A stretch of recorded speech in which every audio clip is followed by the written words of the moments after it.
ሰላም ሰላም ቤተሰቦች በያላችሁበት ስለ ጋራዊነት ወይም ህብረታዊነት ለማውራት ነው የመጣሁትና አክቹዋሊ ይሄ ጉዳይ ፍልስፍና አይደለም፣ ጀስት የተፈጥሮ ስሪታችን ነውና እኛ ራሱ በአካላችን ውስጥ የሚካሄዱ ነገሮች የሚሰሩት በህብረት ነው። እንግዲህ ኩላሊት አለ፣ ልብ አለ፣ ሳምባ አለ ለመተንፈስ፣ አይምሮ ለማሰብ አለ፣ እግር ለመራመድ፣ እጅ ለመብላት፣ ለመንቀሳቀስ፣ ሌሎችም ነገሮች በጣም ጥልቅ የሆኑ ባዮሎጂካል ነገሮች በህብረት ነው የሚሰሩት። እኛ ቁመን እንድንሄድ እንደዚህ አይነት ህብረታዊ ነገር ያስፈልጋል።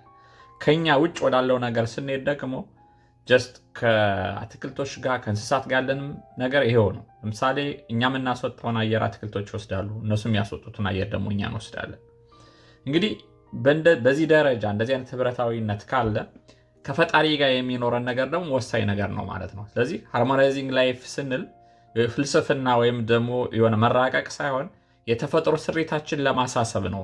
ለዚህ ነው ሃርሞናይዚንግ ሴንተር የሚለው በነን ፕሮፊት እዚህ የተቋቋመው ድርጅታችን ሰዎችን ከራሳቸው ጋር ከሌሎች ሰዎች ጋር ከተፈጥሮ ጋርና ከፈጣሪ ጋር ሃርሞናይዚንግ ሆነው የተሻለና ደስተኛ ህይወት እንዲኖሩ ንቃተ ህሊናን የሚፈጥርና ለዛ የሚሰራ ድርጅት ስለሆነ ጆይን አድርጉን እያልን እያሳሰብን ያለ ነው።